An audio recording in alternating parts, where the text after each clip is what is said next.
So let's actually get some gas exchange. So we've gotten all the way finally down to these stupid little air sacs.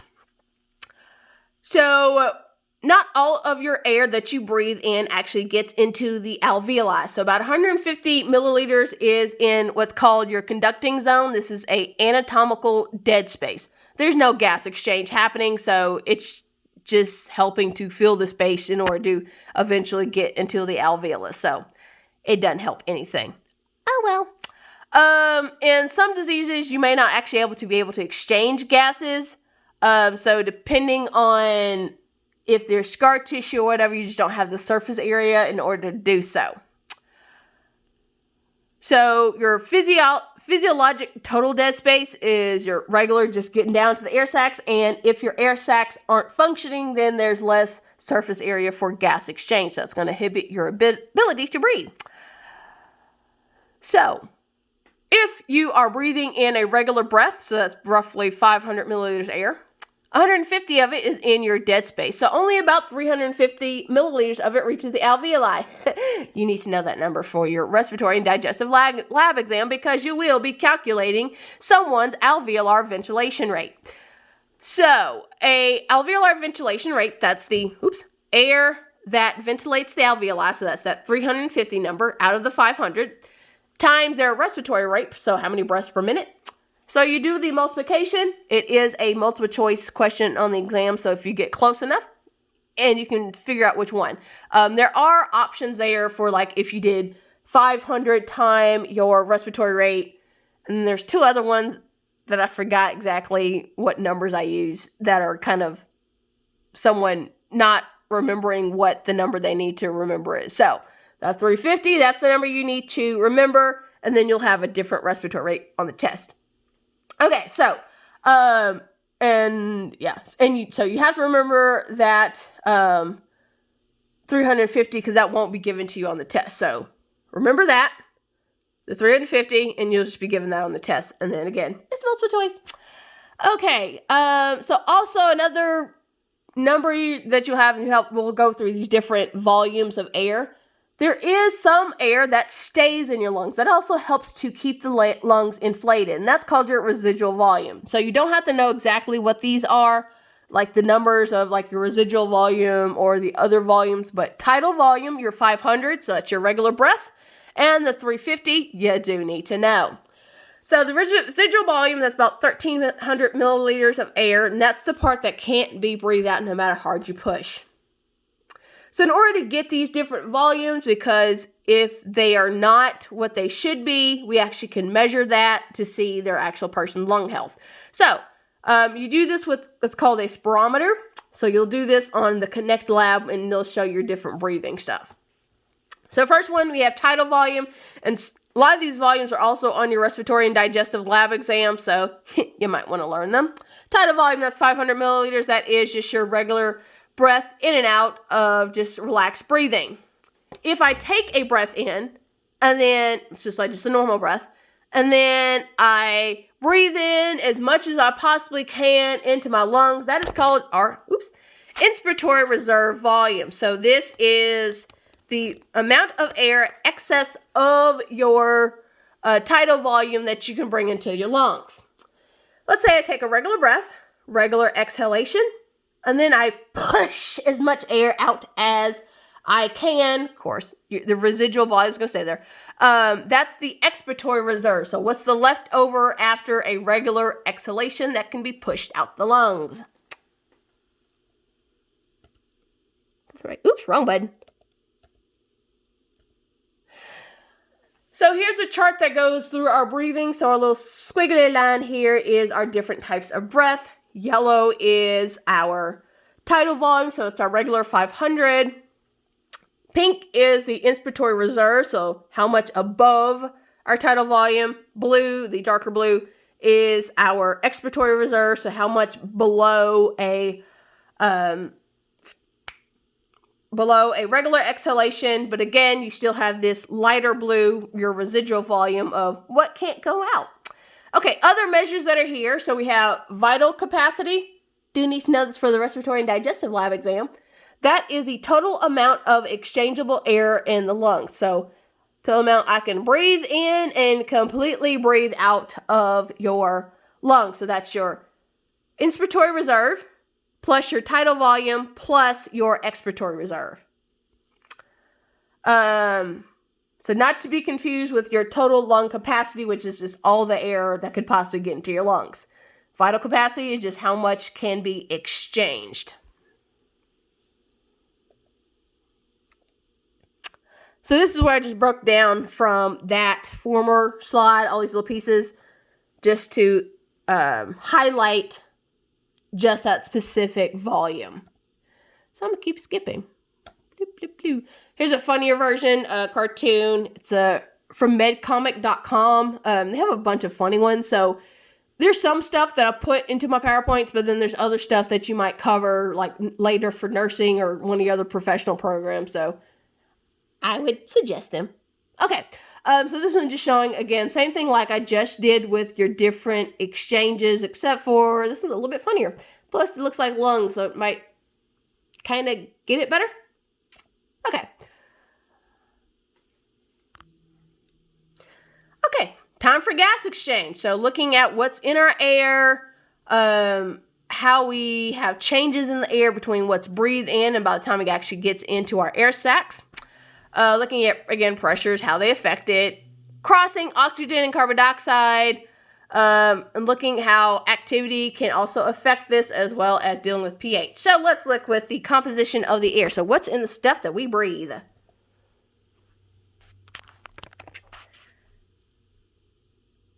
So in our air, and this is the only two that I really want you to know, it's mostly nitrogen.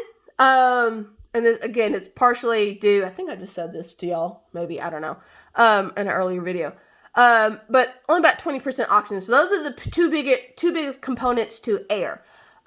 If we had higher levels of oxygen, that'd be a problem because you'd have, essentially, if a fire gets sparked, it'd be out of control. So that's why they tell people who are on oxygen to stop smoking. Because if not, the oxygen that's coming from their tank is going to, well, burn. So this gives you campfire, not wild forest fire. So level oxygen, that's good enough. Okay, so you don't have to really understand Dalton's law, but basically it's based on the percentages. So we had certain percentages of stuff that's in the air. So that's going to contribute to that same percentage of how much pressure equals to our 1 atmosphere of pressure, which is also 760 millimeters of mercury. So we talked about nitrogen, oxygen being the biggest contributors. So out of that 760, you got 597 for nitrogen, 159 for oxygen. So just depending on the percentage of the air, it's going to determine how much pressure it's able to exhibit in the air itself. So it's part of how much pressure able to push against a surface. So this later comes into play when dealing with our gas exchange. So between the air that you breathe in and the air once it reaches the alveolar sac, it differences because, one, your air is humidified.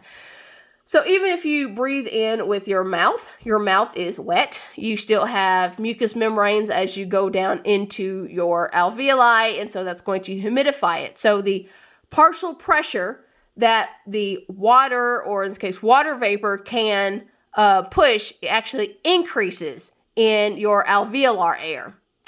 Another one is that the air in your alveoli, remembering that you have residual volume in your lungs, and so you're still going to have some carbon dioxide still left in your lungs, and so that's going to mix with that residual air, and so your oxygen gets diluted, and you have an increase in your carbon dioxide levels.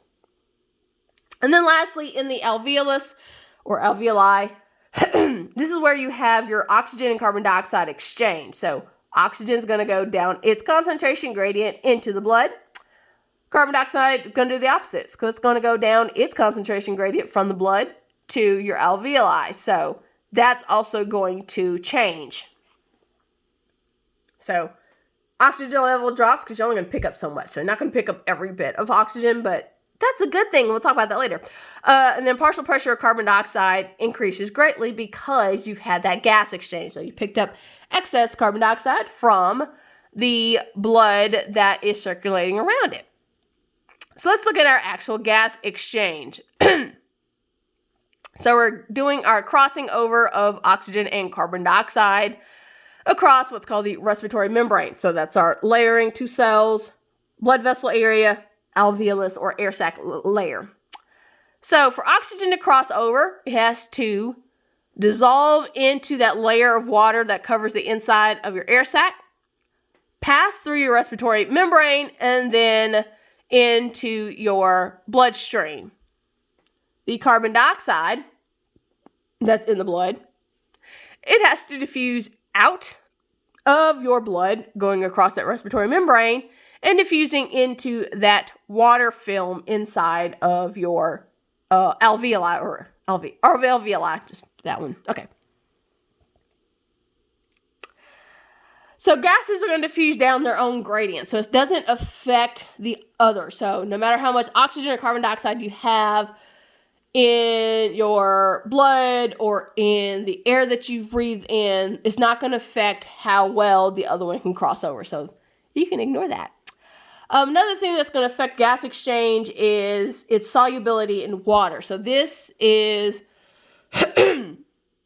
why your pause. Okay, I know it's on one of these slides, but your carbon dioxide is more soluble in water, and so that's why it has a better able to cross over, but we haven't got to there yet. Sorry, that's all I was thinking of. I was like, wait, that should be somewhere. Yeah, anyway.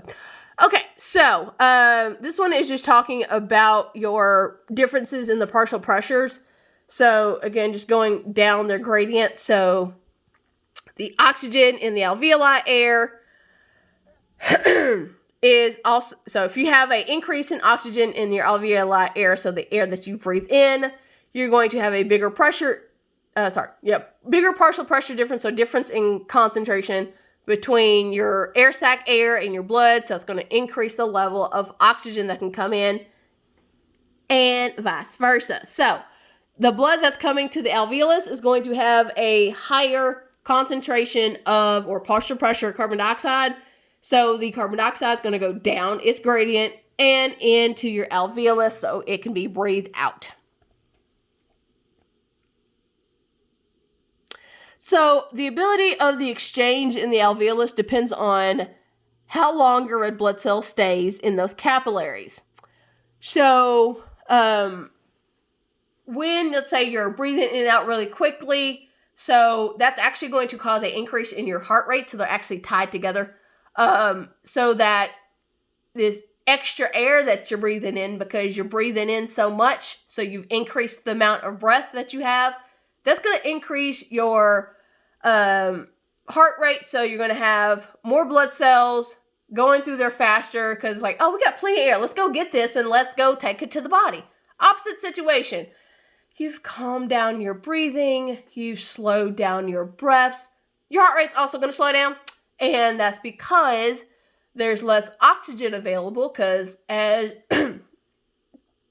you slow down your breathing, of course, you're not breathing at the same rate as your heart is. So you're going to have all these red blood cells going through, doing gas exchange. But it's like, oh, wait, there's not as much, and it's not as easy to just grab it and go. So heart rate slows down, so it can take your time, pick up the oxygen, and then go to the rest of the body. So here's just a picture version of that, looking at your exchange. They're going to go down the gradient until they reach an equilibrium. But again, it's enough oxygen that you have that you're fine. And again, you do retain some carbon dioxide to help with your maintaining of body pH. There's also ways of affecting that. So hyperbaric chambers, pumping in your oxygen with increased pressure, so increase the gradient difference and more oxygen goes into the blood. Higher altitudes also going to play a role. So if like you're in a higher altitude area, you're going to have less of a pressure gradient, and so less oxygen coming in. So here is our gas exchange between our pulmonary circuit and our systemic circuit. So looking at the transport of these gases and how they change. So as you breathe in, they're going to change. As you have gas exchanges, they're going to change. As you have tissue exchange in the systemic gas exchange, that's going to change those numbers. And then you got to go back and redo this whole process all over again. So with our gas exchange, now when you breathe in air, you have your gas exchange with your red blood cells.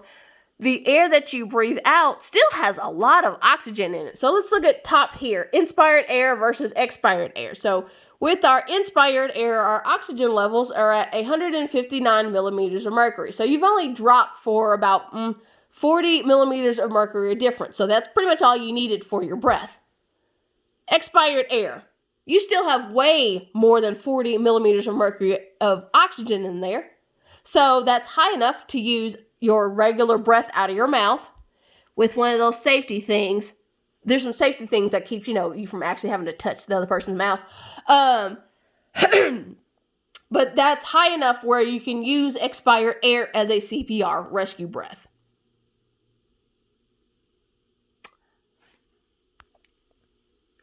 So difference between our inspired air and alveolar air. Of course, we already talked about earlier how it becomes humidified, but we can actually see the numbers for the differences in carbon dioxide. So we've picked up carbon dioxide from the blood, we've dropped off some oxygen, and so those numbers have changed.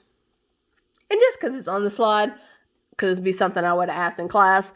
So the respiratory volume that mixes with inspired air, so that would be your residual volume, the volume of air that's always in there. So there's still some carbon dioxide, so affecting that level of the alveolar air. Okay, so next step is our gas transport. So as you bring in oxygenated blood, you send it through the circuit, you have an exchange, you're going to have differences in your levels. Now, you don't drop off all of your oxygen. You actually have 2 minutes of oxygen per breath that you take. So there's still some oxygen in your blood, so you're okay for a while. Here they're just showing your exchange and what happens with your oxygen and carbon dioxide levels as you are exchanging that with the tissues. Okay, so let's say going back to that hyperbaric chamber. Let's say I increase the pressure and oxygen levels on the outside of my patient because I need to push air in. That's going to greatly increase the amount of oxygen I can get into that person. So I've increased the pressure gradient. I've increased the concentration or partial pressure gradient of oxygen. And that's just going to make things a whole lot easier. So hyperbaric chamber, and they have this little break off. So this is actually 2,500 millimeters of mercury of pressure. This is only 158, and there's not much difference here. So this is kind of like so this really would be like a super steep level of a line. But to make it on the pretty picture, they had to do some adjustments. Here would be like at high atmosphere where less pressure difference, less concentration difference between outside air and the lungs, so it's a little bit slower to get stuff in. But if I increase the pressure and increase the concentration of oxygen, I can pump some O2 into your bloodstream. Okay, this is where I was talking about. Whatever. Okay. So with our solubility of gases, so this is what I was talking about earlier. I was like, wait, this should be somewhere when it talks about diffusing into water, whatever. So with our exchange, it's roughly equal, and that's because your carbon dioxide is 20 times as soluble as oxygen. So it's able to cross that barrier, diffuse in and out of your different liquids a whole lot faster than your oxygen. But your partial pressure of oxygen is greater between the air that you breathe in and the oxygen levels in that deoxygenated blood. And so that's going to cause a steeper gradient of oxygen to move across. So they end up balancing each other out, so about an equal amount of it that gets exchanged. Another thing that helps with is membrane surface area. So more air sacs, more ability to exchange gases. So if you have some kind of damage to your lungs, then it makes it harder to have that gas exchange. Last section for this video, so coupling respiration with blood flow. So earlier I already said this, increasing one is going to increase the other. So let's look at changing our breathing. So let's say we have an increase in respiration. We're going to cause an increase in blood flow, so increase in the heart rate as well. So increase respiration, increase heart rate. Reason being, go get that oxygen. We got all this air coming in. Those red blood cells, they need to be loaded. Let's get them loaded. Opposite situation, decrease in respiration. So slowing down our breathing slows down the heart rate because we don't need those red blood cells to move so fastly that they don't get the hemoglobin fully loaded. So by slowing down the speed, they can take their time and hopefully load up hemoglobin fully and then leave your lungs and go to your tissues. Opposite situation. Okay, changes in our blood flow. So increased heart rate increases the blood flow. So it's moving faster. So because it's moving faster, we need to make sure that there is oxygen for it to pick up. So increases in respiration also helps with getting rid of carbon dioxide. So as you're increasing your blood flow, you're also bringing more carbon dioxide to that area. So it's like, okay, let's get rid of the carbon dioxide that's getting dropped off. So get it out of your lungs. Another situation, decrease in blood flow. So whatever reason, maybe you were running and then you slowed down because you're right at your house or whatever reason. So your heart rate is going to decrease because you have less activity. Because your blood cells are moving slower, you're going to decrease respiration, so slowing down your breathing, because your blood cells aren't moving as fast, and so you don't need to be pumping a bunch of, you don't have to have a bunch of gas exchange. Plus, because these are slowed down, you don't need to pump out as much carbon dioxide from the tissues like you would have earlier when you're running. So the point is, to keep your carbon dioxide. So hold on to it more so because even though your blood is bringing it there, it gives it more time to exchange gases. And so you'd end up losing a bunch of carbon dioxide if you breathe faster than what your heart's activity was, not saying, but that didn't match with your heart activity. So they increase together, they decrease together, and we gonna start a new video together. Well, this is just a text version of what I just said. We're gonna start a new video together on here.